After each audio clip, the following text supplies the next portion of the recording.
And now on BBC Radio Ulster, World Championship Boxing, and there's coverage of Carl Frampton's latest world title defence in a Sports Sound special presented by Jim Neely. BBC Radio Ulster Sports Sound special.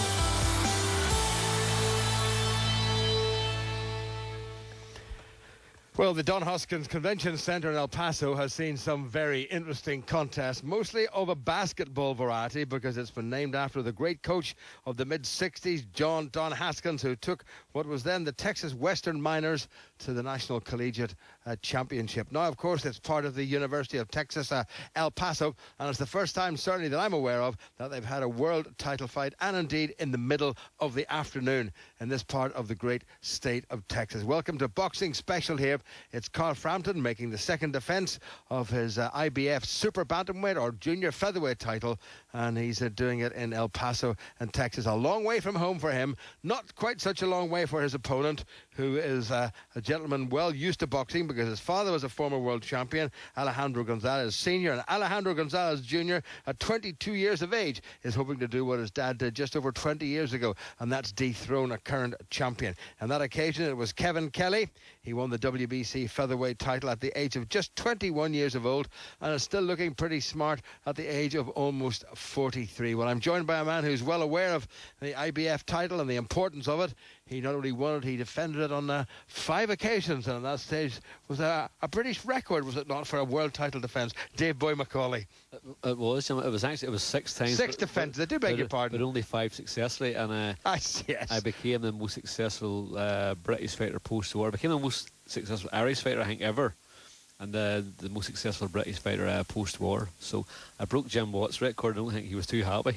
The IBF's been around for a long time. It's been around since the early 80s, and it was formed by, if I'm not mistaken, Bob Lee, who wasn't very happy that he didn't get at the top of either the WBA or the WBC, and he formed his own chapter, if you like. But he invited a lot of people to be his champions, and if you look back at the history of the IBF, it's littered with great names right from the start. Marvin Hagler was the middleweight champion, Larry Holmes was the heavyweight champion, and eventually Dave Boy Macaulay became the flyweight champion. Yeah, but see, right now, the IBF has been, for this past sort of 15, 20 years, it's been the title to win. Everybody seems to want to be the IBF champion. Now, you have that many different versions of the word title today, but you have the IBF, the WBC, and the WBA. They're what I would call the Premiership League. And then you have the WBO, the IBO, the WBU, and the WBF. Who was it called? An alphabet soup? Was it Mickey Duff? But probably Mickey Duff in his own way. There's just that many now. But what it does, it dilutes the meaning of being world champion, because right now there's that many different world champions, and there's that many new weights, which I agree with. But the fact that there's either 7 or else 8 different versions of the world title, and it's far, far, far too many. It means now you can nearly take somebody off the street, train them for 6 months, and put them in, and there's a real good chance they could become world champion. And whereas in my day, there was just barely enough fighters in the world for 3, any more than 3, because when the WBO first came out, all the guys who were ranked in it and who were number ones, the guys who became world champions, I didn't have a clue who they were, because I'd never heard of them before in my life, because I didn't even know that they existed. But you have the WBO now, which is a recognised world title, but any more than 4 is too many.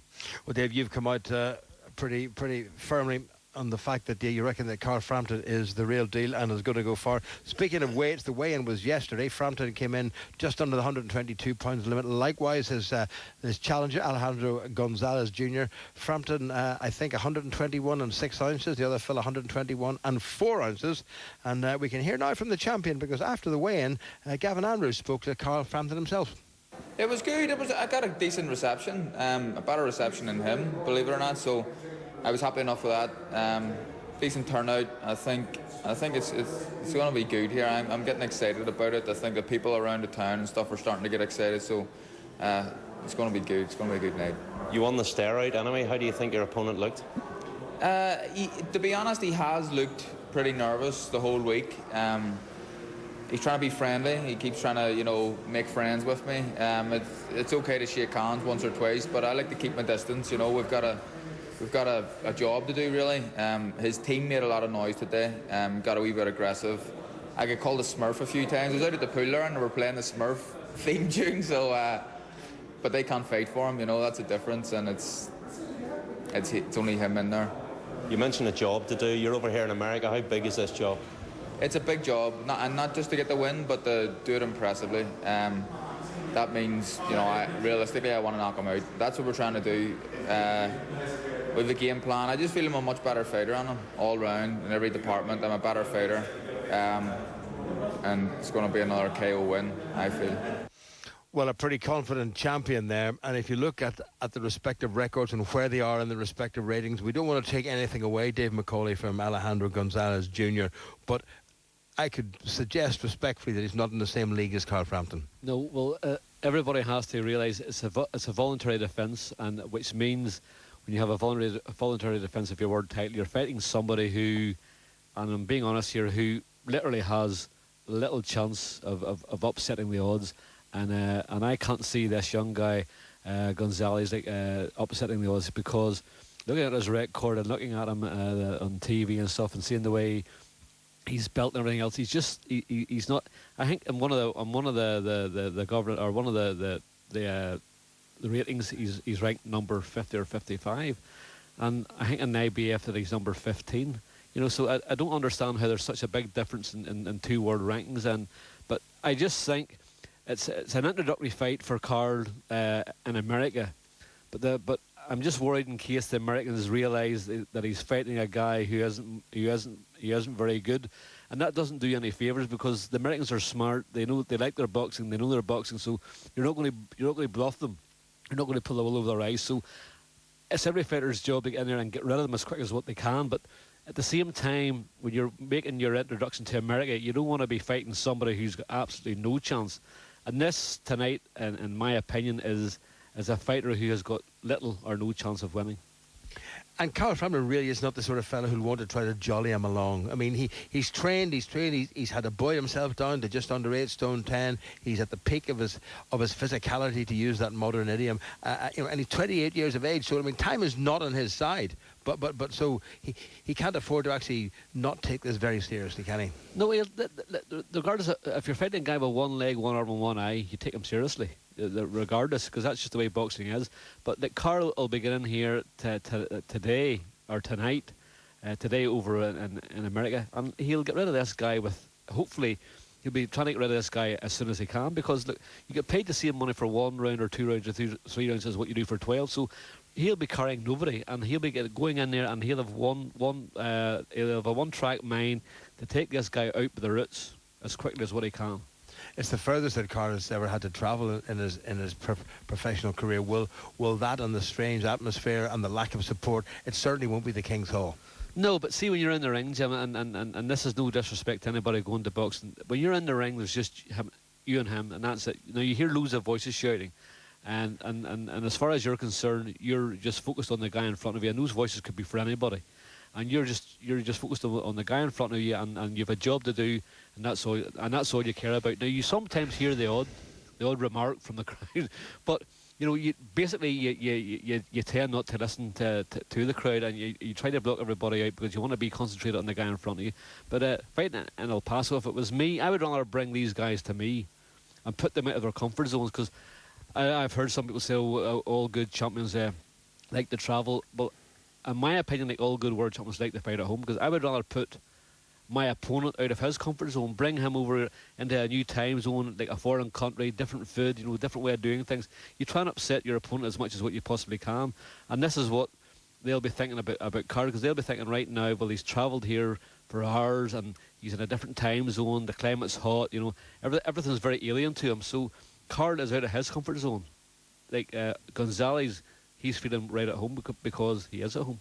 Well, this is only his second time outside Mexico. Most of his contests have been in around Tijuana, where he's actually living. It's about 29 years ago since the man who's been looking after Carl Frampton, Brian McGuigan, went to Las Vegas in the heat of a Las Vegas afternoon in a car park. He lost over 15 rounds, but that really is another time in another place and another country. However, manager Brian McGuigan is pretty confident that Carl Frampton will retain his title, and he's got ambitious plans for the future. I think we've probably got 4 years where this kid can make himself a lot of money, fortune, and that he can solidify himself in Irish boxing history and British boxing history. I think he's got the potential to be, if not the best, one of the best of all time. And people say, you know, McGuigan's a loudmouth. He's been saying this all along, but I've been right. And I knew that, you know, when I watch these kids in the gym, and you watch talent and you bring them up and you look at them and you monitor them as they go along, and you see how they perform under pressure, and the bigger guys in the gym, and you know, fast guys and slow guys and strong guys and movers and everything else. And I've seen what none of these other guys have seen, and I know the potential this kid has. And I genuinely believe that if I play my cards right and that I get him the right fights, over the next 3 or 4 years, he'll make a fortune and he'll become one of the greatest Irish fighters, British fighters of all time. What are you expecting from this guy, Alejandro Gonzalez Jr.?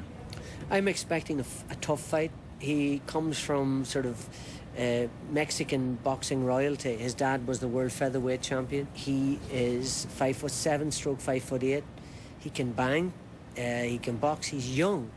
Now, when you're 22 years old, he will have much more durability than guys that are in their late 20s, early 30s. I think he lasts considerably longer than Avalos, but I think Carl beats him anyway. You know, and I tend to probably overestimate opposition deliberately to make sure that Carl is training really hard, but he's worked his cotton socks off for this one. He's really trained exceptionally hard, and he's a great fighter, and I think he'll deal with this guy, and I hope he'll deal with him quickly and emphatically, and that we have a dynamic finish to the fight. For Carl's sake, that's really important, because to my mind, he has to knock this guy out, and he has to do it in style. Can't be too early, because the television company are not going to be too happy, but we want to have sort of half a dozen rounds, 7 rounds, 8 rounds, and I think last third of the fight, Carl will stop this guy. Well, I think Carl Frampton, Dave Boy McCauley will be disappointed if it goes into the 7th or 8th or even further than that. And I guess the fight that may well have happened, but for contractual problems and everything else, is a combination of what's happening to Carl Frampton in El Paso and what's happening in Manchester United, because Scott Quigg is taking on Kiko Martinez, who's a former Frampton opponent, and that could be a very interesting and career-defining fight for Scott Quigg as well. And obviously there are all sorts of hurdles and so on which have prevented these two from meeting, but at some stage, do you think they will meet? Yeah, I think he will, but the thing is, if Scott Quigg loses this fight tonight, I mean, the deal's off, because he'll have nothing to offer, and but I can't see it. I think Scott Quigg will beat Martinez fine, because Martinez, in my opinion, is a one-trick pony. Not a bad fighter, not a bad puncher, but he does the same things the whole way through each round. So and Scott Quigg's a pretty smart fighter. He can bang a bit, he can box a wee bit, but I think that won't be a problem for him. But this fight with Carl Frampton and Scott Quigg will take place, because the fact that the money's so huge, like 1.5 million. Like, now, what would be go through my mind tonight when I'm getting into the ring, or today, in El Paso? If it was me, I'd be saying, well, I could have fought Scott Quigg in either Belfast or England tonight, on the same night as he's fighting Gonzalez, for 1.5 million, as opposed to, I don't know what he's getting in America tonight for fighting, but I can rest assure you it'll be nothing like 1.5 million. And that's and the reason why that would annoy me is because if I was in Carl Frampton's shoes, I know that Carl Frampton would take Scott Quigg apart, because he's just made for him. He couldn't get a fighter that's any more suited to Carl Frampton's style, and Carl would just rip large lumps out of him, because Frampton can punch. He can, he's such a solid, tough young man. And his last fight with Avalos, and people don't give Avalos credit, but I did a lot of homework on Avalos. Avalos was a very, very, very, very good fighter, and Carl Frampton just dismantled him in 5 rounds. It took him apart. He didn't even count, and that shows you. And that Avalos guy had never been knocked out, never been stopped. I don't even think he had been put down. And Carl Frampton just got in and just took him apart round by round, and then just destroyed him in the 5th round. And I guess, Dave, that the logic about the fight in El Paso is because it's going to be on CBS American television, coast to coast, and if he impresses there may be another American television. They may move up. They may maybe try to take him to Las Vegas. They'd be looking at maybe Guillermo Rigondeaux, the former double Olympic champion from Cuba, who holds the WBA super version and the WBO, and Leo Santa Cruz, who has the WBC version, and those are two contests. And at the moment, if you look at the overall world rating, some people actually have Carl Frampton as number one, even ahead of Rigondeaux and even ahead of Santa Cruz, who's been flirting with the sort of featherweight division. So maybe there is a certain element of logic. Yes, disappointing for British fans and Belfast fans and Manchester fans that Quigg and Frampton hasn't happened yet, but there may be bigger fish to fry. Yeah, there's no. Look, I have Carl Frampton. Right, I watched Rigondeaux, great fighter, and I've watched Santa Cruz, and see right now what I have seen from Carl Frampton in his last performance against Avalos. Carl Frampton would take these two guys apart. There's no doubt in my mind. Like Rigondeaux, Carl Frampton will dismantle. And Rigondeaux is reckoned to be the number one super bantamweight in the world. He's clever, though, isn't he? He's a clever boxer. He is clever, but Carl Frampton's very clever. He can counter punch. He can counter box. He can fight. Frampton has it all. I was very, very, very impressed with Carl Frampton in his last performance. And right now, I have Carl Frampton if he was to fight Rigondeaux, I honestly do believe that Carl Frampton would take him apart. And if he was to fight Santa Cruz, Carl Frampton right now, in my eyes, is the number one super bantamweight in the world. And Rigondeaux knows this right now, and Santa Cruz knows this right now. And I can guarantee it's not unless these guys get paid a phenomenal amount of money, they'll not touch Carl Frampton. Because see, once they do, they're going to lose, and then all their big money shots they're gone. Interesting though, we turned the clock back again some 30 years when, after a lot of negotiation and hard talking, Eusebio Pedrosa, who was at the sort of stage that that Rigondeaux was at, although he'd been there for longer because Rigondeaux didn't turn pro until he'd boxed in 2 Olympics and maybe three world championships. He came to London to fight McGuigan. That was a great piece of matchmaking, and obviously the money that he was going to get was going to compensate for him that he was probably going to come to lose his title. Not that he was going to go out and do anything else but put up a stout defence, as we all remember. So if they could persuade Rigondeaux perhaps even to come to Belfast and do what Pedrosa did, then it would be fantastic. Yeah, but I don't think it really matters where Rigondeaux, where Frampton fights him. If it's in Belfast, America, wherever, he'll still beat him. There's no doubt in my mind. Well, the boxers are making their way to the ring in the Don Haskins Convention Center in El Paso. The challenger, Alejandro Gonzalez Jr., the 22-year-old who lives in Tijuana in what's called Baja California. Nice part of the world, as long as you don't spend too long in certain difficult areas of Tijuana. He's just down in his corner, just saying a few last words of supplication and well he might. It's been a fairly peaceful and a fairly amiable build-up, and as Carl Frampton, as you may have heard earlier, saying to us that he thought the fellow was actually trying to be his pal, and of course he doesn't want him to be his pal, and we're just waiting for the arrival of the champion into the ring. The referee, who's from San Antonio in Texas, so not that far away, is Mark Kaluoy. The judges, incidentally, are from New York, who's Carlos Ortiz Jr., Carlos Colon is from San Juan in Puerto Rico, and another Texan from San Antonio, Joel Elizondo. And the supervisor for the IBF is one Lindsay Tucker. Carl Frampton making his way into the ring now, looking nice and calm and cool. And he's got the Cyclone Promotions on his little vest, and he looks as if he hasn't got a care in the world. And I think the man who's going to worry about all of this is probably going to be the man who's going to be facing him as soon as this bell goes. Dave, you've been through this procedure an awful lot. Are you conscious of any noise or any sound, or are you only conscious of getting the job done? You're only just conscious about getting the job done, but sometimes you hear somebody shouting some funny remark at you on the way in. But generally, you're focused on the guy in front of you. You're a one-track mind at this time. And during the walk, and you try and block out everybody. You want to just concentrate on the job in front of you. Get into the ring. The referee say, right boys, fight's on, and start throwing heavy punches and boxing around the ring, and you're just totally and utterly focused at this stage, and there's very, very, very little what you hear like will distract you. Well, Carl Frampton just having a little word with his trainer Shane McGuigan, the son of Barry. There's 6 years between them, and in terms of height and reach advantage, Gonzalez has got it because he's a 2.5 inches taller, and he's got a reach which is about 4 or 5 inches longer. Just interesting. There's no standing 8 count anymore. There's no 3 knockdown rule, and the referee is the only man that can stop the fight. So Frampton looking taut and toned, and looking in absolutely perfect condition, as he always does. He's not the biggest fellow in the world. He's quite a small chap, but he packs such a punch in that frame. And American television, I'm sure, if they get the Carl Frampton that we know, will be delighted with this.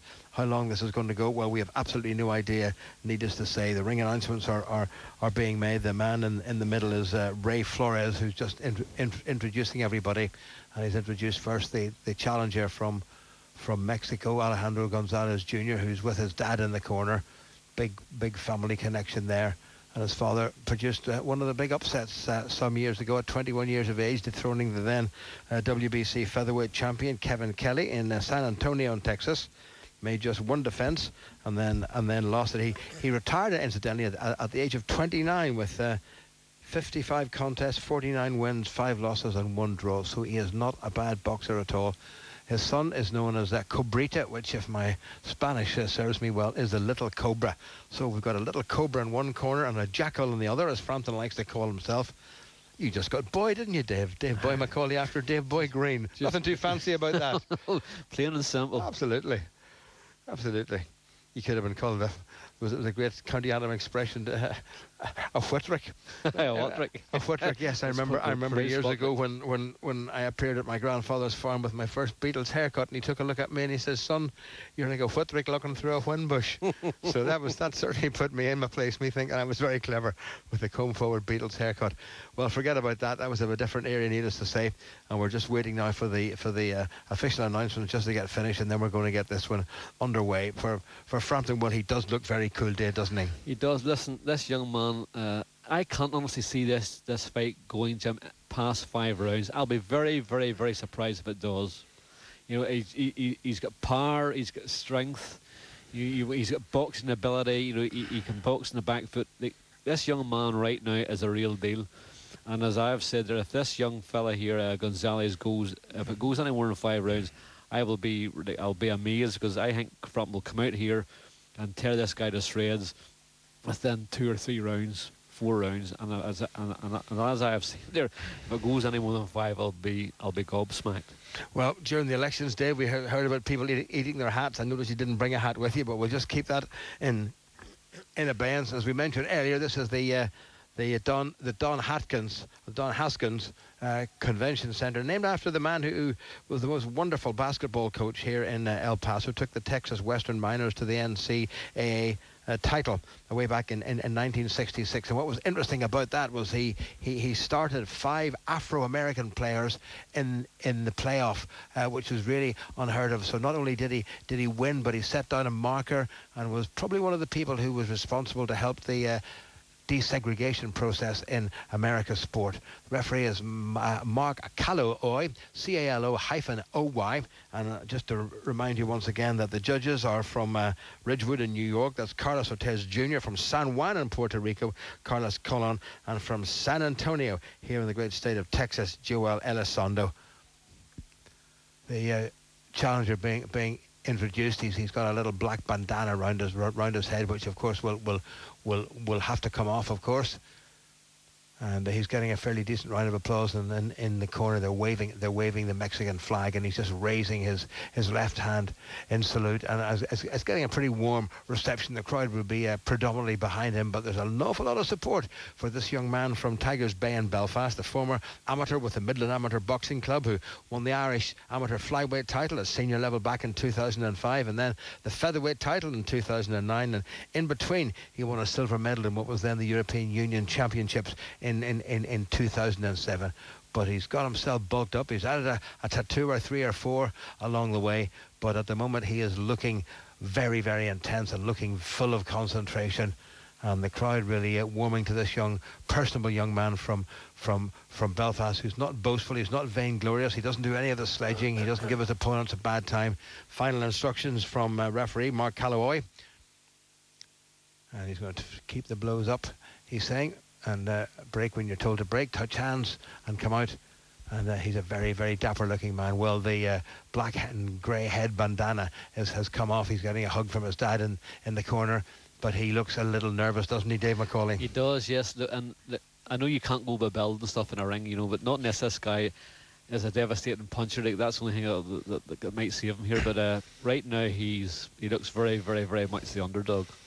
Well, straight away, the champion, Carl Frampton, commands the centre of the ring, just crouching down, making the height difference look even more so. Straight inside, doing a little bit of work inside. The challenger, Gonzalez, holding on. Frampton boxing out of a crouch, pushing his man backward into the neutral corner, away to the right-hand side of the ring, and Frampton just cutting off the exit there. Good footwork there by Gonzalez, slipped just underneath a rather wicked-looking right hand from Frampton, who's trying to tee off with the left and bring across that right hand, the classic 1-2.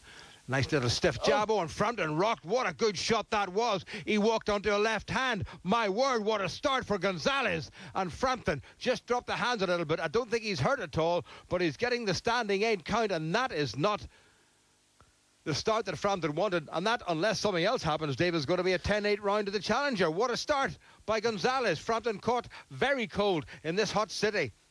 It was just a big, straight, long jab, and as the jab was going out, Frampton walked onto it. It wasn't a powerful jab, but he was just happened to be walking onto the jab as it was being thrown, and it landed bang on just on his chin there, and it was just what you call a flash knockdown, which means as soon as his knee hit, it didn't really go right down, but as soon as his knee hit the canvas, he was fine.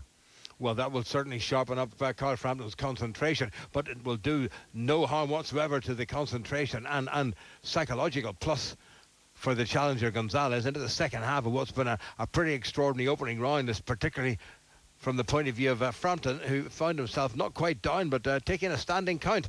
And that won't please him whatsoever. He's got a lot to do now in this round. Good right hand from Frampton, round the corner. Gonzalez really using that long reach of his left and then right hand. The right missed. Frampton tags him with a little right over the left of the challenger. Good covering up, lovely little left into the ribs. Good right hand came across there from Frampton yet again. He's just starting to get into his rhythm a little bit. He really was literally as well as metaphorically rocked back in his heels. Gonzalez on the retreat. Hands held fairly high. Frampton trying to prise them open. Gonzalez moving away to his left and then comes in with a wicked-looking left hook. Frampton blocks it. Good right hand from Gonzalez. Frampton ties him up a little bit. Referee steps in and says break. 40 seconds to go to the end of what has been a very interesting first. Left from Gonzalez, a little bit on the low side. Frampton was moving forward, pushing his man backward. Gonzalez into a neutral corner, the nearest corner to the television cameras. Gonzalez again using that long reach. That's what I'm told to do. Little stiff jab from Frampton, just gets him. Nothing much behind it, but what an opening surprise that was for Carl Frampton. So he knows it's not going to be that easy. So any thoughts of blowing this man away? And he's got him this time with a right hand. He's down again. Right hand, and down he goes. Well, we said there was no 3 knockdown rule, maybe just as well. Frampton looks over at Barry McGuigan, and it's all going wrong for Carl Frampton. In Texas, it's going wrong for Frampton, and he goes back to his corner. Not a sign of a wobble, but what an opening round, and what a shock, you have to say, Dave McCauley. I can't believe like what happened there. The first knockdown was a straight jab, and it wasn't a powerful jab, but it just caught him bang on the chin. Now, it's what you call, Jim, a flash knockdown. It means by the time your knee hits the canvas, you're fine. And the same with that punch there, the second knockdown. You know, it's what you call a flash knockdown. As soon as your knee hits a canvas, it's not a devastating punch, but I just think that he has caught Carl Frampton cold, and that's just the bottom line. But it's maybe a blessing in disguise, because you know what's going to happen now from the second round on. Frampton's going to apply the pressure, and they have to go here now. This guy's pretty tall, long arms, so Frampton should be going to the body and throwing some good solid body shots, because he's having success there and just wear this guy down. This guy, they're not devastating punches that's doing the damage. They're just hitting the target right bang on time. A little bit of bruising around the left cheek of Frampton, courtesy of that right hand, which put him well down for a second 8 count. So a very good opening round, and on my card, a 10-8 round for the challenger, Alejandro Gonzalez. Sorry, Dave. you're just about to come in there. Yeah, it's like Frampton here, he's going forward now, and he just has to make sure, cover up well, but pressure this guy and go to work at his body, because this guy, a guy that gets here, when they're told that you wear them down and you break them down, but you do that going to the body. This is what Carl Frampton has to do. There's no good in trying to box this guy. He's got the range and he can move like a Mexican. He bobs and weaves and he's good on the back foot. So Frampton's going to have to just pressure and break him down gradually. Well, coming up to the end of the first minute of the second round, and a pretty calamitous opening round it was for Frampton, who's trying to push his man backwards. He ducks down, pops in two good little left hands into the face of his opponent, who's not too phased. But there's that long right again, came round the corner. Frampton has got to keep both hands up when he throws the shots left into the body, and Frampton gets hit low. That was a low blow, right hand in, right underneath, as they say, south of the border there, and Frampton just breathes in. And every time something is going wrong, Frampton, he's looking in the direction of Barry McGuigan, perhaps for advice or something at all. McGuigan, well, can't help him much as he'd like to. Frampton comes back again, coming up to the midway point of the second round, trying to force Gonzalez backwards, but he can't get inside. He's finding this big, long left lead and the right cross in particular a couple of very difficult things to try to combat.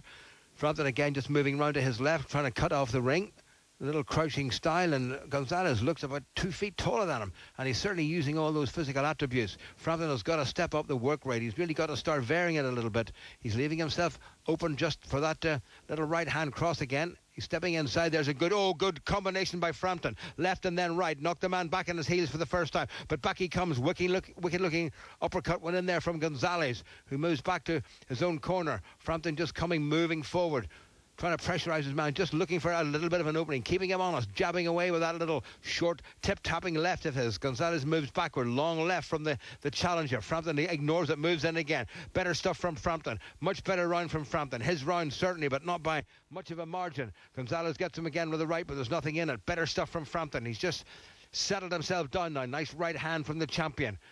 Gonzalez just crouching, makes the two of them look just about the same size, comes forward, pushes out the left, but it's a lazy left. He's not doing very much of that and gets caught again with a good little stiff jab from Frampton. Frampton working hard inside. He would rather probably box inside than at range. A couple of wicked-looking swings there from Gonzalez, but neither made contact. Frampton just takes a little shot in the middle, but nothing much in it.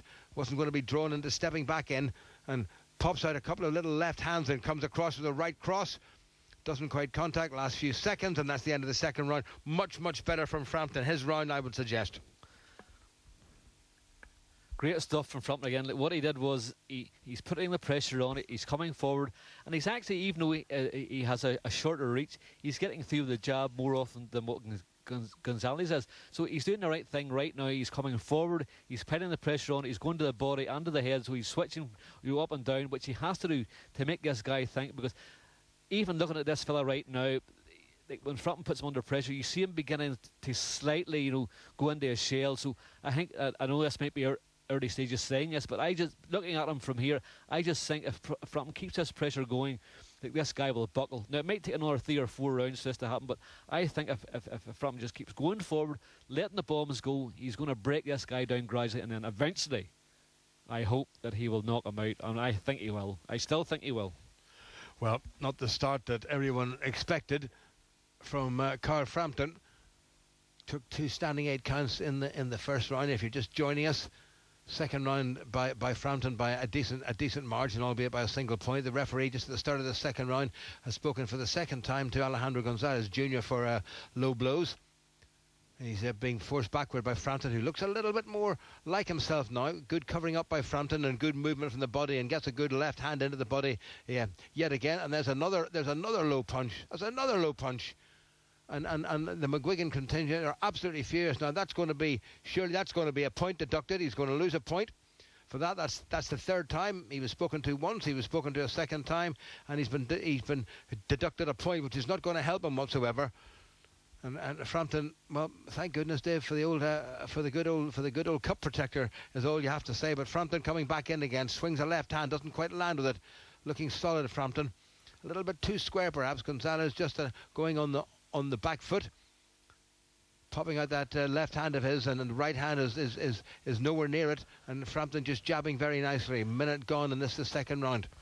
I watched the replay of that. It didn't really look low to me. It looked like it caught him on the belt, the waistband there. It didn't look like it was low. So I think the referee maybe jumped in just a wee bit too soon. I know it wasn't. It didn't land exactly on the spot, but it didn't look to be too low to me.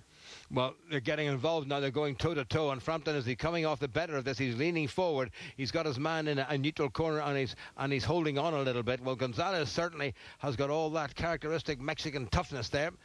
A family trait, needless to say. Dad, former world champion, as we've mentioned a couple of times. Frampton on the back foot, swinging right hand, just clipped him round the ear, but it was the open part of the glove. Gonzalez going in low once again, but not too low with that right uppercut. Frampton just moving backward, and Gonzalez coming forward now for the first time in this contest, perhaps. Frampton just ducks in and tries to get inside him, and Gonzalez meets him head on. A little clash of heads there, but nothing to worry about. Gonzalez popping out that long shot of his, and Frampton doing well. A couple of little short, stiff left jabs by the champion from Belfast round the corner.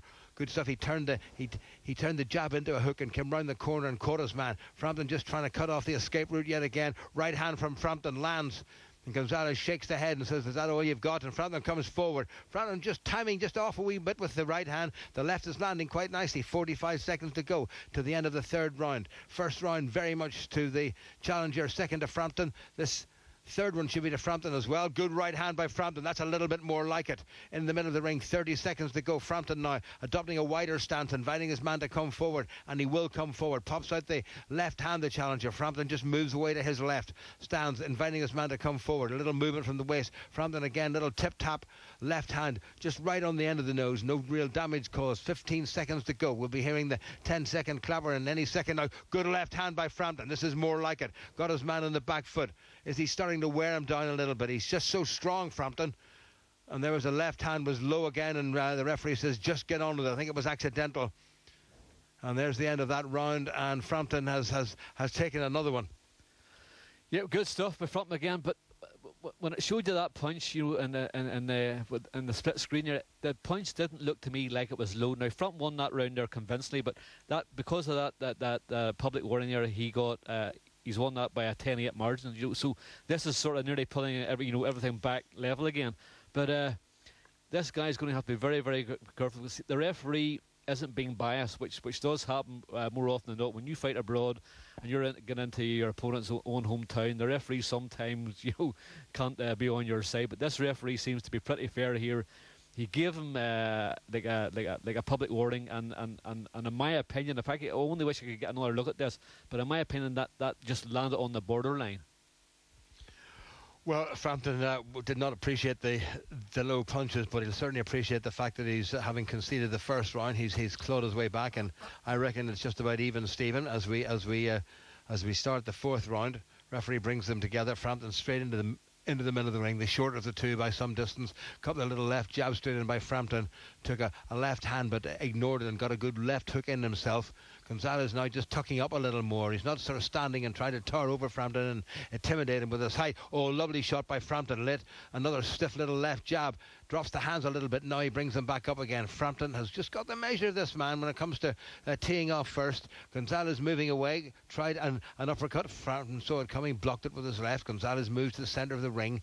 Comes forward. Throws a right hand a wee bit on the lazy side. Frampton just ignores it. Comes back forward again. Trying to push his man backward. He's moving away to the far side of the ring. Gonzalez Jr. Father in the corner shouting instructions. Good right from Frampton. Landed yet again. Now he comes round to his left, trying to bring his man onto that right hand. Little feint and a little sweep of the left hook. Frampton misses, but a good stiff jab by Frampton and a good right hand by Frampton. And Gonzalez grins, but he knows that he's caught. Always a sign when you know when a man's caught that he puts a little smile in as if to try to convince you that he hasn't been caught at all. But Frampton did get him. Frampton just fairly square, comes forward again. That lead left hand of his is getting through. Misses with one, but lands with another one. Gonzalez hasn't thrown anything meaningful in this round, and we're almost halfway through it. Gonzalez comes forward again. The left hand from the challenger going out. Frampton covering up nicely. Just took it on the gloves in the forearm and pushes Gonzalez away round to Frampton's left, which will suit Frampton, trying to bring him onto that right hand. There's a round the corner right hand from Frampton, and he did catch him with a decent left to the side of the head. 1 minute and 20 seconds to go to the end of this, the fourth. Frampton coming back into this after a pretty catastrophic opening 3 minutes where he was not quite down on the canvas, but he touched down and accustomed to standing 8 counts, and therefore the round. Good left from Frampton yet again. That's been his best punch. There's a lot of reddening around the right cheekbone of the challenger, Gonzalez Jr. from Mexico.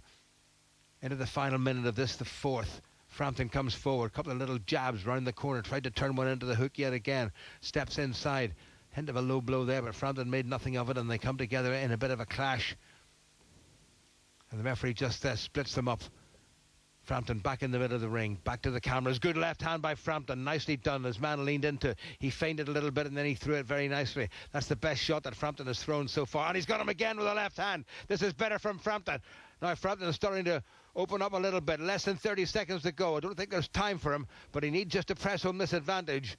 No controversy in this round either in terms of standing counts or low blows, but it's been Frampton's round and he's warmed to it very nicely, and he's now starting to just get the better of this man. Pops out 2 or 3 little left hands just to bring his man in, and Gonzalez comes forward and obliges, and there's not enough time, I don't think, in this round for Frampton to land another shot, but he did land 2 or 3 very good shots, and in terms of pure boxing, Dave McCauley, that's Frampton's best round so far. Yeah, what he has done now, he's tightened up, the defence is tight now, the gloves are closer, and he's more compact, and he's thinking now about what he's doing. He was coming in there at the start of the fight, and he was sort of like, everything was a bit loose. But now he's got back to the corner, and they've been shouting, saying, "Listen, you're going to have to tighten your defence here," and which he is doing perfectly, because he's making it now very hard for Gonzalez, to get a good clean shot at him. Whereas Gonzalez was getting his jabs through the gap in Frampton's gloves, and that's why Frampton was put down the first time. And the second time he was put down, he sneaked the right hand across. But listen, Frampton is now fighting the perfect fight. The defence is tight, and he's coming forward and he's pressurising this guy. And when you pressurise a guy, he runs out of steam far quicker than what you do, because you're dictating the pace. Well, Gonzalez is taking all his time to get off his stool. He's starting to breathe very heavily. I wonder, is the pace getting to him? Certainly Frampton is as fit as the proverbial butcher's dog, and comes forward again. Good start by Frampton, left hand into the temple, and a good right hand. Gonzalez ducking down now. He's looking to be a slightly easier target than he was in the opening couple of rounds, and in the first round in particular, Frampton was all too easy a target. But he's tightened everything up now, and he's not just level things up. He's just slightly ahead on my scorecard. First round to Gonzalez. And from then on, it's all been Frampton. Gonzalez with a rather lazy-looking left uppercut, and then a left that was a little bit low, but Frampton just ignored it and is coming steaming forward. Frampton again moving round, trying to cut off that escape route. Gonzalez trying to get away to his right hand, and Frampton not allowing him to do it. Good ring craft by Frampton. He's just commanding the centre of the ring, and he's been quicker to the punch yet again. Gonzalez ducking down, Frampton just getting in. Gonzalez, well, that reach advantage of his is just not quite so much of an advantage now. He's starting to tire a little bit. He's bouncing up on his toes there, but I think the pace of this is getting to him, and the pressure that Frampton is putting on is getting to him, because he's having to concentrate. Good little body and head combination there from Gonzalez, but there wasn't much steam behind them. Certainly wasn't much steam behind them, and the 2 punches that caused Frampton the problem in the opening round, they weren't big punches, but they were enough to catch him. And good right hand from Frampton. This is much better now from the champion. He's had a couple of good rounds after that bit of a shock in the first, and he just steps back and allows his man to come to him. Right hand in from Frampton. Gonzalez looking a little bit sheepish, moving away, probably thinking to himself, there's no escape for me now, and Frampton gets him with another good right hand. Gonzalez looking a little bit ragged now, moving backward. Frampton, minute and 20 seconds to go to the end of this, the 5th round, scheduled for 12 3-minute rounds. Remember, the IBF Super Bantamweight or Junior Featherweight Championship of the World at stake here. Frampton's second defence, first time he's travelled anything like this distance.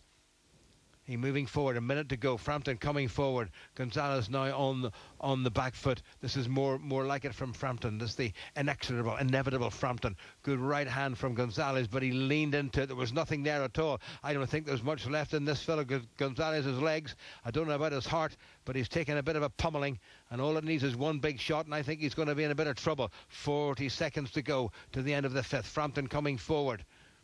Gonzalez just pops out the hand there. Frampton steams into him. 30 seconds remaining.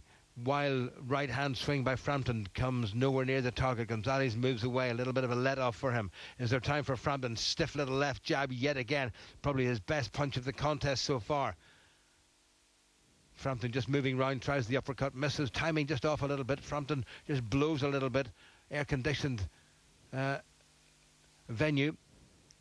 10 seconds remaining, and another good round for Frampton. Not maybe quite as spectacular as the last one in terms of accurate punches. Gonzalez swings a left, but there's nothing there, and swings a right, nothing there either, and Frampton just has a good look at him, as if to say, in the not-too-distant future, I'm going to catch up with you, Buster. Yep. He's doing exactly what it says on the tin. He's going forward, he's pressurising, and you can see that round there now was pretty close to him.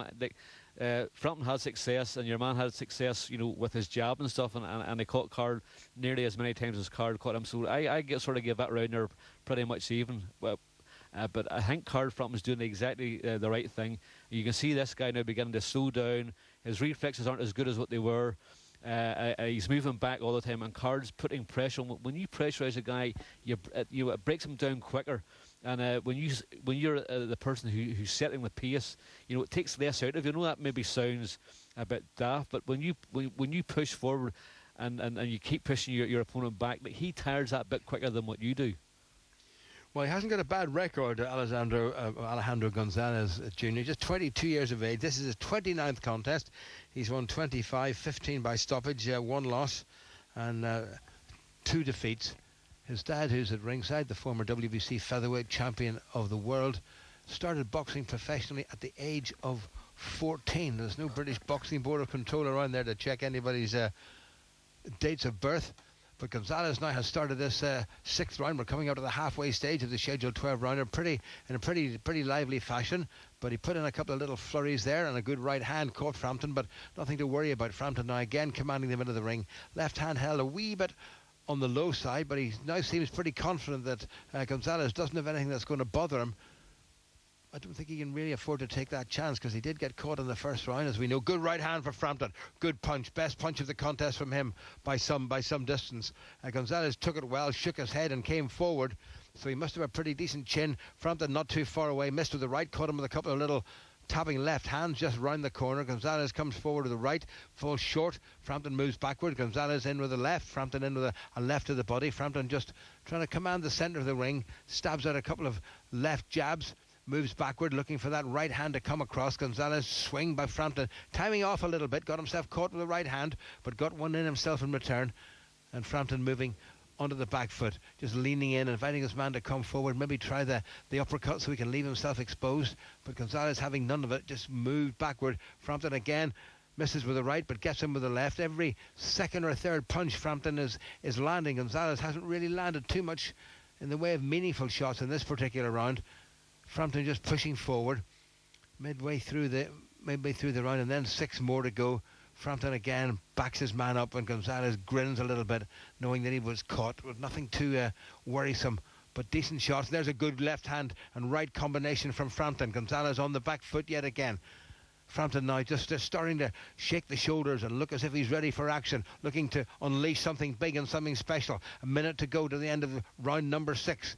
Barry McGuigan looking on from ringside and just shouting encouragement to his man. Frampton just leaning forward and then coming back. Great short right hand by Frampton. Sweet little shot. Gonzalez took it well though, but it was right on the button by Frampton. Another good left jab by Frampton. Again another good round by Frampton.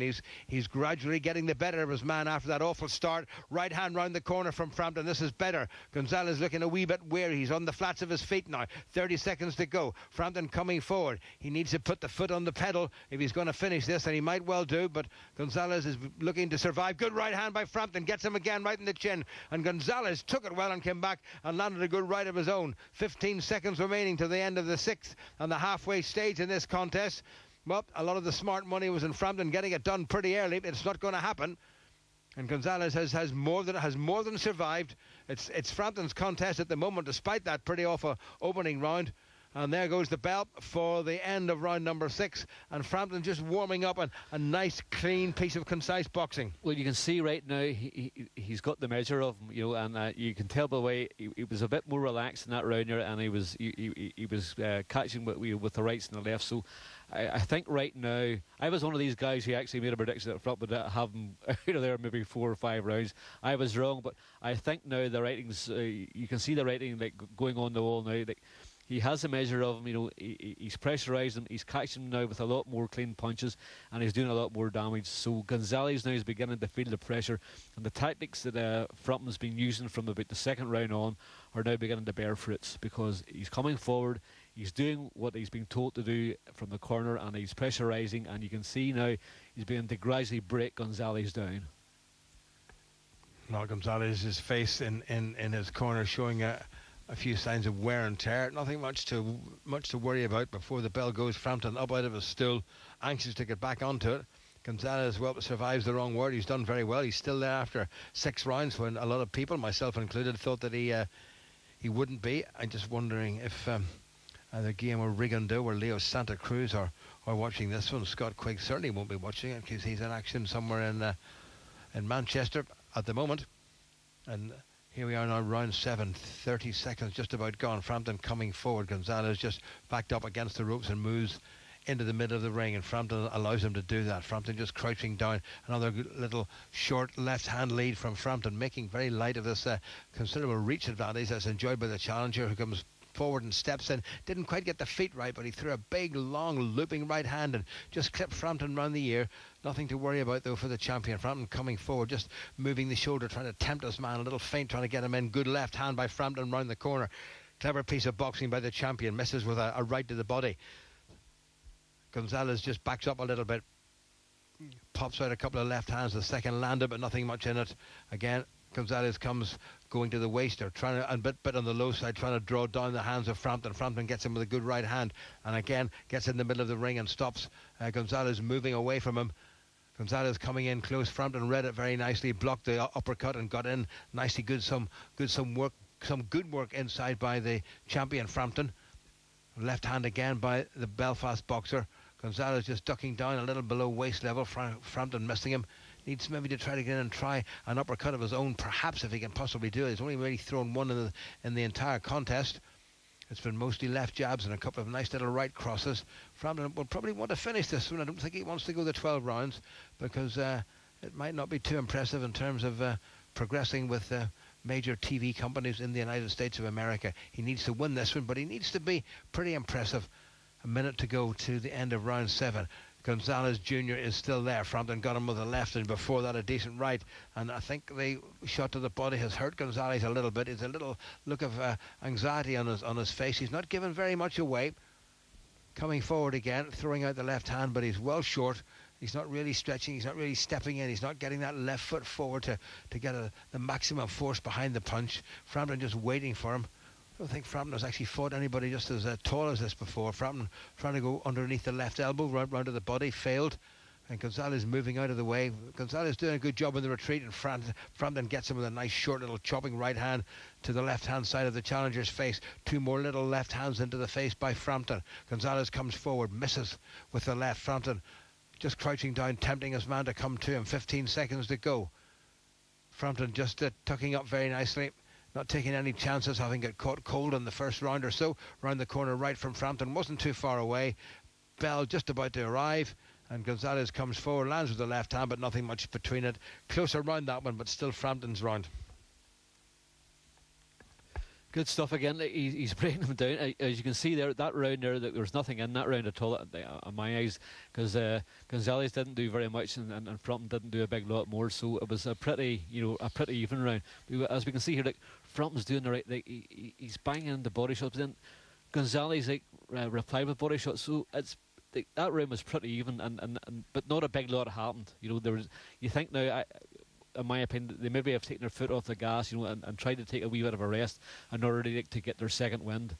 But I would imagine Frampton's corner here are now saying, right now, listen, go forward, keep doing what you're doing, pressurise this guy, throw hooks, right hands, jabs, because Frampton's now beginning to get through with a lot more shots, and the more he gets through, the easier it will be to break this guy down. And I think right now that's just exactly what he's doing, because this guy seems to begin to shell a wee bit.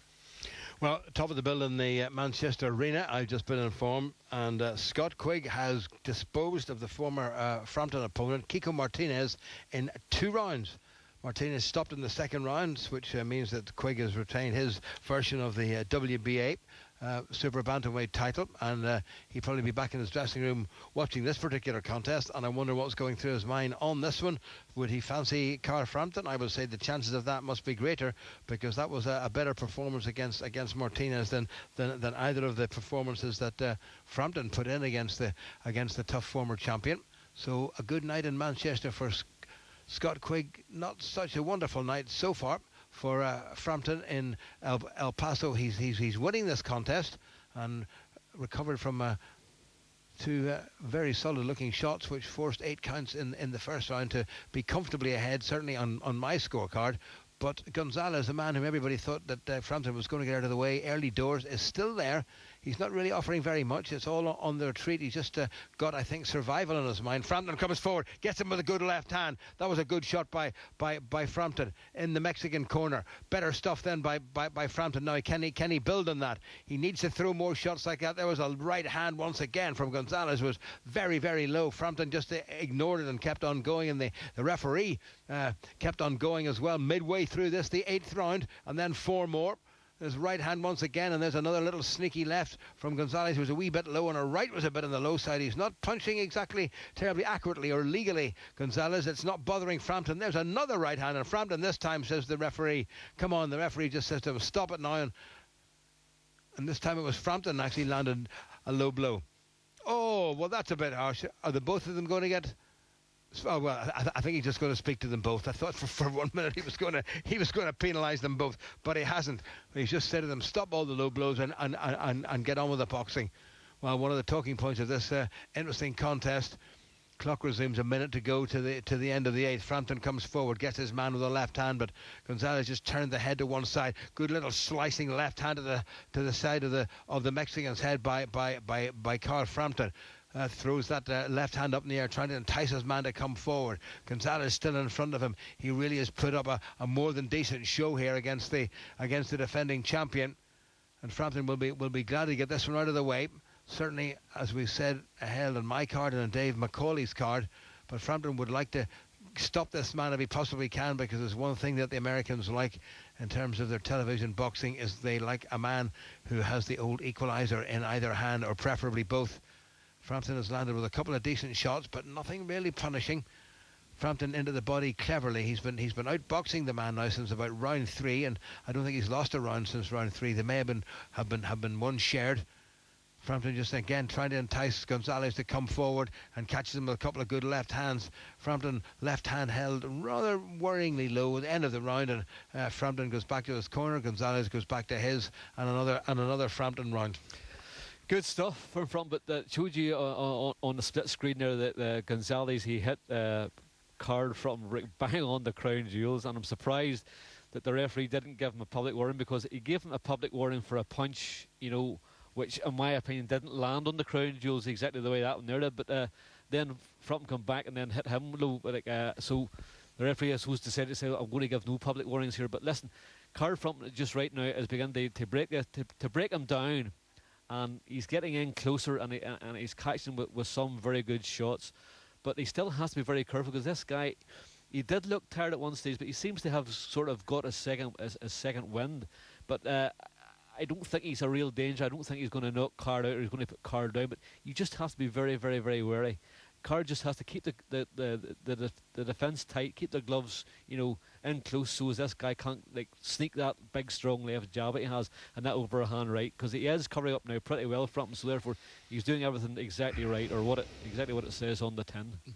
Round 9, Frampton coming out of the blue corner again in the middle of the ring. Gonzalez just moves around Frampton, little decent bit of work inside, couple of good shots into the midfield. Oh, there's a good right hand from Gonzalez, just as Dave McCauley was saying, and Frampton didn't even blink, but he took it well. But it was a good shot, and it was a scoring shot, and the 3 judges at ringside who are scoring can't have failed to notice this one. Gonzalez needs a lot more of that if he's going to win this contest, and all of a sudden having looked a little bit ordinary, Gonzalez, well, and it's amazing what a really good punch, and you get that tingle from the tips of the glove right all the way up to the old brain that says, hey, that was a good one, can I do it again? And you want to do it again, and you're determined to do it again, and Gonzalez really wants to do it again, and Frampton doesn't want it to happen. So Frampton has got to just pick himself up again. He was wouldn't say he was coasting, but he was winning the previous 4 or 5 rounds pretty comfortably. And then all of a sudden, well, that's boxing for you. One single shot can change things, and not a bad left hand went in there from Gonzalez. Less than 2 minutes to go to the end of round 9, and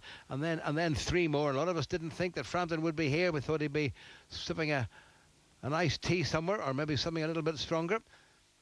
But Frampton just on the back foot gets in. He gets caught with an uppercut as again he really telegraphed that attack and got caught with a good right uppercut. Now Gonzalez comes forward, pops out the left hand. Frampton moves away and moves back and stands guard a lot higher now. Gonzalez looking a lot more confident thanks to that opening shot right at the start of this round where Frampton was rocked back in his heels. Frampton again outworking his man with the jab, tries a right hand round the corner. Clumsy effort by Frampton. Little clash of heads as they go into the challenger's corner, and the referee says to Gonzalez, just watch your head, deeming that the Mexican challenger was at fault. Minute to go and a wee bit more. Frampton now on the back foot, just rotating the arm, showboating a little bit. I have to say, Carl, I wouldn't be doing that if I were you, because this guy may not have a concussive punch, but he could catch you. 55 seconds now. Frampton just moving away. Again, hands held a little bit on the low side. Gonzalez has got his up, looking to try to get a jab in him. Maybe that wicked-looking right hand that's caused Frampton a problem or two. He's produced 1 or 2 nice little variations, Gonzalez, and Frampton is finding it hard to actually get inside him, because the defence, by and large, of the Mexican, although he's conceded lots of shots, he hasn't conceded anything terribly meaningful. 30 seconds remaining to the end of 9, and then 3 more to go. And we did not think it would be going like this. And this man, probably rated inside the top 10 in Mexico in super bantamweights, never mind in the world, has given the man a lot of people reckon is the best in the world in this division. A lot of problems tonight. 10 seconds to go. Frampton coming forward. Gonzalez leaning down. Frampton misses with left and then misses with right. And again, and Gonzalez has moved out of the way very nicely. And Gonzalez with a little chopping right hand just to round off the round. And I don't think there was much in that one, Dave. No, I give that one there slightly to Gonzalez. It's the first sort of half, because for the fact is at the start of the first or that round there, the first sort of minute and a half, Gonzalez was having a load of success. Frampton came back, but not just with the same success. So I slightly give that round to Gonzalez. I'm maybe just being a wee bit fair or unfair to Frampton, but I just think that Gonzalez just sheared that round. Those were good solid punches there. Now he caught him with quite a few. There was 2 or 3 or 4 good shots went in there, and real good solid shots. And you can feel those. Like this guy isn't like a one-punch knockout guy, but he's got a good, strong, stiff right hand. You know, it makes you stand up and take notice. Well, Carl Frampton getting plenty of advice in his corner from his trainer Shane McGuigan and Barry McGuigan and every single McGuigan and everybody else involved. Their heart must have been in their boots in that first round when Carl Frampton found himself at the end of 2-8 counts, but he's survived that. He's come back. He's still ahead, considerably well ahead on my card with 3 rounds to go. A couple of seconds now into round 10. Again, Frampton, who has to pick up the pace a little bit. He's got to do a little bit more just to make sure. I think it's not a question of actually stopping this man, Dave. I think it's going to be a question of him just getting through this one and putting in a last 3 good rounds. Well, right now I would be happy now just for Carl Frampton just to coast along, you know, the next 3 rounds and get the points decisions. But it just shows you how wrong you can be, because I had thought that this guy, going on the rankings that he's ranked in some of these governing bodies, he was way down on this. He was number 15 in the IBF.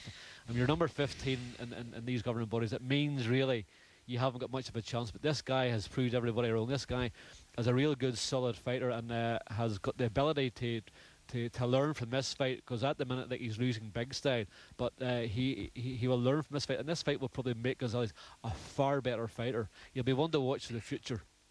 Well, he is only 22. Carl Frampton, remember, 28, not exactly in the first flush of youth, but Barry McGuigan, as you may well have heard him say at the start of the programme, reckons he's got 4 more good years and big earning years. Well, he needs to win this one. He needs to win this one in a wee bit more style than we've seen so far, but that's not to underestimate his opponent, who's given him a lot of trouble and has caused him a lot of trouble. Midway through this, the 10th, Frampton coming forward, left hand held low, little feint with it, trying to get his man to come forward. Gonzalez not doing that at all, and Gonzalez not too far away with a nasty looking right hand, just shaved the chin whiskers of the boxer from Belfast, Carl Frampton from Tigers Bay, formerly of the Midland Amateur Boxing Club, former Irish champion at flyweight and again at featherweight. And again, Frampton complaining about the low blow, and the referee just saying to Gonzalez, don't do that. Wasn't serious enough to warrant anything else. A minute to go to the end of the 10th. Frampton in the middle of the ring. Barry McGuigan on the far side of the ring, getting very agitated. Good right hand went in there by Frampton. But Gonzalez has a fantastic chin. He hardly even blinked at that. And Frampton must be wondering, what has he got to do? And if you're just joining us, we have heard that Scott Quigg, Frampton's great rival and the man who he may well meet in the future, has stopped Kiko Martinez in 2 rounds in Manchester to retain his WBA version of this super bantamweight title.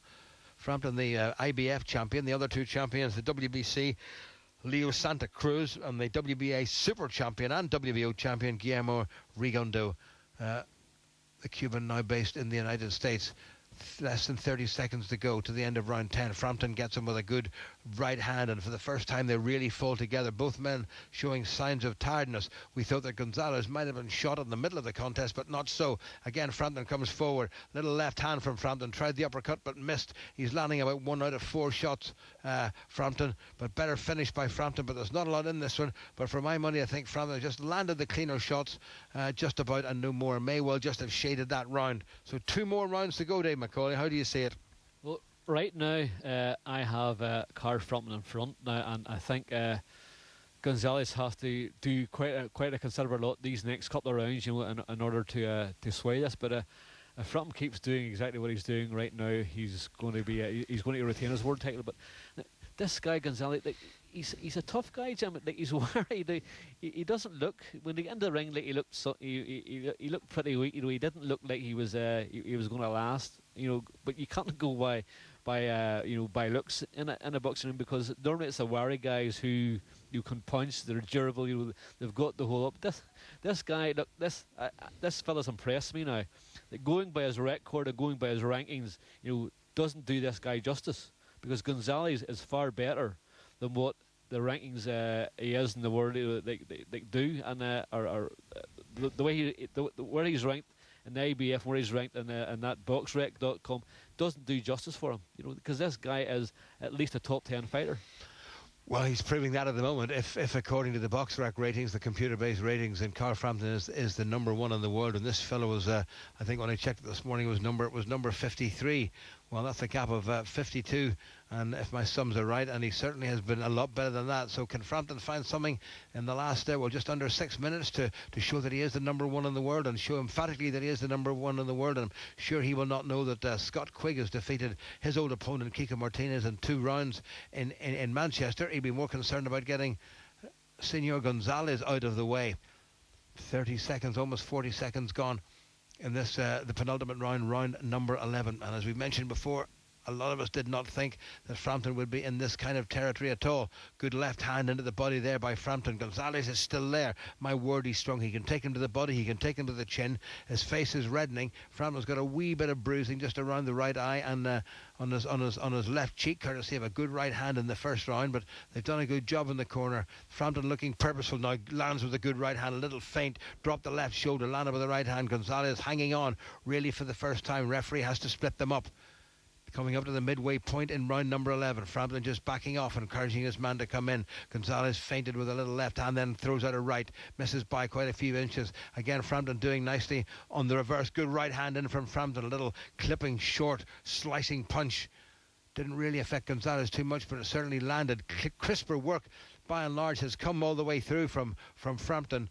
Gonzalez, with those big long arms of his, has swung an awful lot, but he has got through, which will be a little bit on the worrying side. So Frampton, more than midway through this, the 11th round, will be happy enough just to see out this contest and record yet another victory and keep that unbeaten record. But this performance, well, I wonder how it's going to be viewed by the American TV people and by everybody else, and particularly by the Scott Quigg camp. And I can hear Scott Quigg in his camp saying, well, actually, on this performance, who needs Carl Frampton?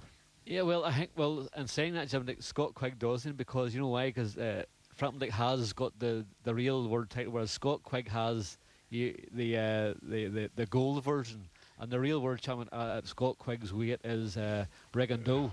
So if I was in Carl Frampton's shoes, that's who I would be going for. Would be Rigondo. But if the money's right with Scott Quigg, take him. It's all to do with money in this game. Yeah, also involved with the the promotion and rights and the television rights and the divvy up of that and who gets what and so on, and that's something which the Frampton camp are very conscious of. There's that low blow again, and Frampton's just about had enough, and he's been told to go to a neutral corner, and this is going to be another point deducted from the score of Alejandro Gonzalez Jr. So that's another round to Frampton. Gonzalez shakes his head as if he can't believe it, but he has been guilty on more than one occasion. In fact, on more than 10 occasions of going south of the border. And that's the end of that round. 3 more minutes to go. Frampton has taken a bit of a battering, mostly in parts of the body where gentlemen do not like to take a bit of a battering. But other than that, he's never really been seriously caught. It hit him just there where the jackal is. It wasn't like the referee didn't see it. It was Card standing back, and the referee actually did it because the referee didn't see it. It was only when Card stood back that the referees would jump in, and they give him a public warning going on Card's reactions. But it hit Card just where the green belt is there, which everything's he's about 6 inches above where the borderline is. I mean, he didn't hit him on the crown jewels, but he hit him on the green belt, and the green belt isn't where your crown jewels are. Thanks be to goodness for that. Well, advice finally coming from Shane McGuigan. Frampton's corner just working on him. He hasn't got too much in the way of damage, but there were a couple. He's got more damage in illegal parts, you have to say, than he has around his face. So 3 more minutes to go. Carl Frampton on my card is leading this one comfortably, but it's all down to the three judges.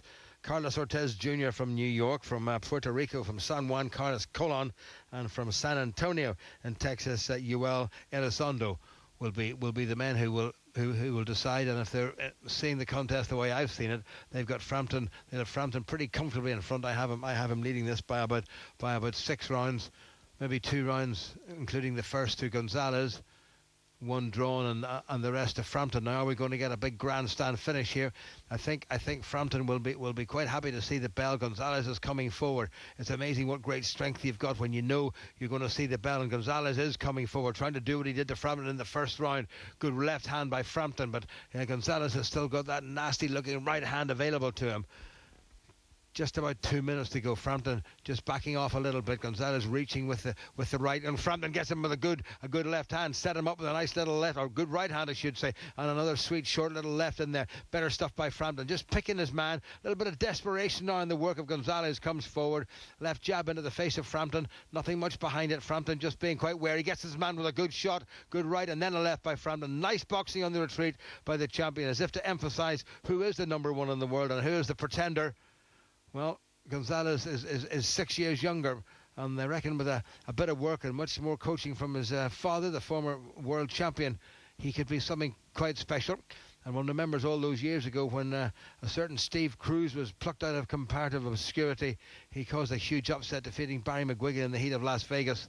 But in El Paso, it looks as if it's going to be Carl Frampton who's going to hang on to his title and stay undefeated. Gonzalez coming forward. Minute and 15 seconds to go to the end of the 12th round. Frampton coming out again. There's that snaking left hand of Gonzalez, a little bit on the low side. Frampton trying to tempt him, saying to him, come forward. Gonzalez just stands up and says, no, I'm not going to do that. Frampton pokes out a right as if to say, come on, walk onto something, and he's not going to do it.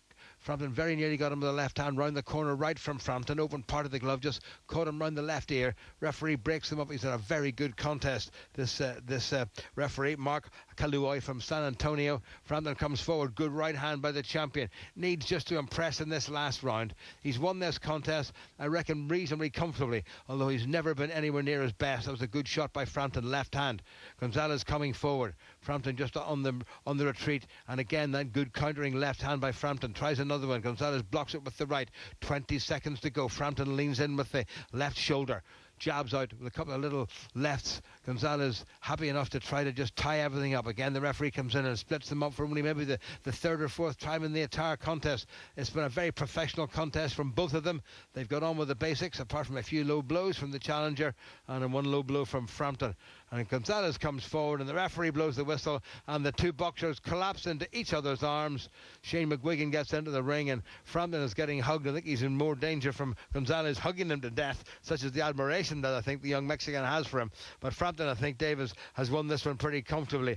But I guess the reaction to the performances is the one that we'll have to wait and see for. Yeah, well, he has won the fight like quite convincingly, but he went through a tough time now, and going by Gonzalez's record now and everything else, like, I think it was a bit disappointing from Card. It wasn't his best performance, but he did what he had to do, and he's retained his title, in my opinion, here, like quite considerably. But that young fella there, like, made him look sometimes, very ordinary, and we have to give young Gonzalez like credit for what he did, because on Card's previous performances, look, he looked much better. But this young guy like took a bit of the shine away from him. But Card, as I said, still won the fight. He's won the fight quite considerably, but it was tough going for a few rounds. And Gonzalez had a fair bit of success there with his punches and stuff, and caught Card cold in the start of the first round. Good performance, but certainly wasn't Card Frampton now at his best, because going on his previous performance against Avalos and against Martinez, he did shine. But tonight he's retained his title, but he's not shining brightly. Yeah, there's not a lot of jollification in the Frampton court. I think there's a fair bit of relief that it's over. He's got that out of the way. He can return. He can take a bit of a holiday, come back to Belfast with his title and his record intact. So it's going to be 21 contests, 21 wins, still 14 KOs for Carl Frampton, but most importantly, he's still going to be the holder of the IBF Super Bantamweight, or if you're in the United States, junior featherweight crown. Gonzalez, his day will come. He probably did not expect at this stage of his career that he would be plunged into the chance of winning a major world title, but he's acquitted himself pretty well. I think he's somebody that we'll hear a little bit more about. We'll certainly hear more about Carl Frampton, but the decision is against whom and where, because that now is going to be all up in the air. And remember, Scott Quigg has won in pretty comprehensive fashion, stopping Kiko Martinez, former opponent or double opponent of Frampton. Last time they met, it was a unanimous decision in September of last year for Carl Frampton. And in February in 2013, well, he stopped him in 9. So sounds like a pretty impressive display by Scott Quigg. Just standing here, we're going to wait for the unanimous decision. 115-109 from Ortez. 116-108. So pretty unanimous decision there for Carl Frampton, Dave, as we expected. But I guess he'll have to be judged by his performance. Yeah, he's done very well. He's retained his world title, and that's all that he has to do. But the performance wasn't the best performance that I've seen. He sometimes made hard work, of an opponent who, in theory, wasn't the absolute best. But he came through. At the end of the day, he's still world champion, and that's all that matters. But he didn't shine, but he's still there. Carl Frampton has won in El Paso in Texas, a unanimous points decision. He retains his IBF Super Bantamweight Championship of the World title. Thank you very much for being with myself and Dave Boy Macaulay, and it's time now for the Radio Ulster News.